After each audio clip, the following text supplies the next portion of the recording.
ముందుగా ఈ వీడియో చూస్తున్న నా మత్స్యకార సోదరులకి స్వాగతం. మనం ఈ వీడియోలో వడాకు జీపీఎస్ గురించి తెలుసుకోబోతున్నాం. మీరు ఎక్కడ స్కిప్ చేయకుండా చూసినట్లయితే మీకు ఈజీగా అర్థమవుతుంది.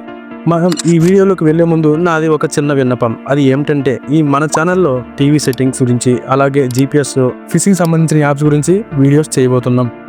మీకు మనం పెట్టే వీడియోలు అందరికన్నా ముందు రావాలంటే ఇప్పుడే మన ఛానల్ని సబ్స్క్రైబ్ చేసుకొని బెల్ ఐకాన్ యాక్టివేట్ చేసుకొని లైక్ చేసి షేర్ చేయండి.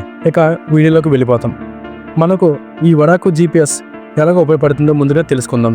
ఈ వడాకు జీపీఎస్లో ఎన్ని ఫీచర్స్ ఉన్నాయో మీకు తెలుసా? ఫస్ట్ వన్, మొబైల్ నెంబర్తో అకౌంట్ ఈజీగా తయారు చేసుకోవచ్చు. 2, మన ఏరియాలో గల 80% రాయి పాయింట్లు ఇందులో ఫ్రీగా ఇస్తారు. 3వది, గవర్నమెంట్ నుండి వచ్చే చేపల పాయింట్లు అదే PFZలను ఈజీగా మీరు చూడవచ్చు.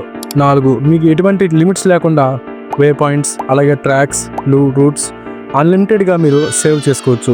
5, మనం సేవ్ చేసుకున్న పాయింట్స్, ట్రాక్స్, రూట్స్ ఎన్ని మొబైల్ కానీ ఎన్ని శాటిలైట్ రిసీవర్స్ పాడైపోయినా మీకు సేవ్ చేసుకున్న డేటా అలానే ఉంటుంది. అది మీరు బ్యాకప్ చేసుకోవచ్చు. 6వది, ఇది మన దేశానికి చెందిన కంపెనీ కాబట్టి మనకు ఎటువంటి డౌట్స్ ఉన్నా తెలుసుకోవచ్చు. అలాగే ఈజీగా సర్వీస్ కూడా చేసుకోవచ్చు. దానికోసం ఇప్పుడే మీరు ప్లేస్టోర్కి వెళ్ళి వడాకు 2.0 అనే యాప్ని డౌన్లోడ్ చేసుకోండి, లేదా వీడియో డిస్క్రిప్షన్లో లింక్ పెడతాను, అక్కడి నుండి కూడా మీరు డౌన్లోడ్ చేసుకోవచ్చు.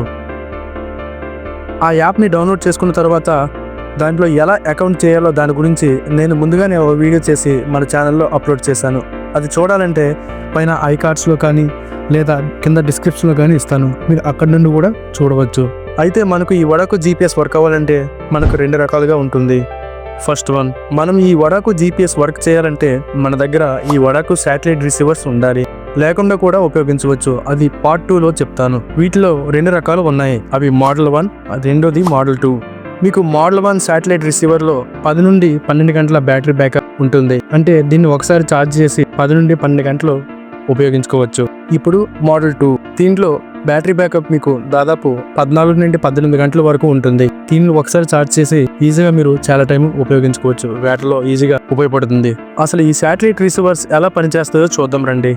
శాటిలైట్ నుండి మన దగ్గర ఉన్న శాటిలైట్ రిసీవర్కి సిగ్నల్ వస్తుంది. అప్పుడు ఆ శాటిలైట్ రిసీవర్లో రెడ్ లైట్ వస్తుంది. ఈ శాటిలైట్ రిసీవర్ని మనం వాడే మొబైల్ కానీ ట్యాబ్స్ కానీ బ్లూటూత్తో కనెక్ట్ చేసుకోవాలి. కనెక్ట్ అయ్యే టైంలో మీకు ఒక పాస్వర్డ్ అడుగుతుంది. ఆ పాస్వర్డ్ 1234. మీకు కనెక్ట్ అయిన తర్వాత శాటిలైట్ రిసీవర్లో బ్లూ లైట్ వెలుగుతుంది. దాంతో మీరు అర్థం చేసుకోవచ్చు బ్లూటూత్ కనెక్ట్ అయిందని అర్థం. ఈ వీడియో చాలా లెంత్ అవుతుంది, అందుకని నేను 2 పార్ట్లుగా విభజించాను. 2వ పార్ట్లో మన ఏరియాలో రాయి పాయింట్లు ఎలా డౌన్లోడ్ చేసుకోవాలి, శాటిలైట్ రిసీవర్ లేకుండా ఈ వడాకు జీపీఎస్ ని ఎలా వాడాలి, ఎలా కనెక్ట్ చేసుకోవాలి అన్న దాని గురించి, గవర్నమెంట్ నుండి వచ్చే చేపల పాయింట్లు అదే PFZ ని ఎలా తెలుసుకోవాలో గురించి పార్ట్ 2లో తెలుసుకుందాం. ఇంకా మన ఛానల్ని సబ్స్క్రైబ్ చేసుకోకపోతే సబ్స్క్రైబ్ చేసుకోండి. పార్ట్ 2 వీడియో మిస్ అవ్వకుండా ఉంటారు. జై మత్స్యకార, జై హింద్.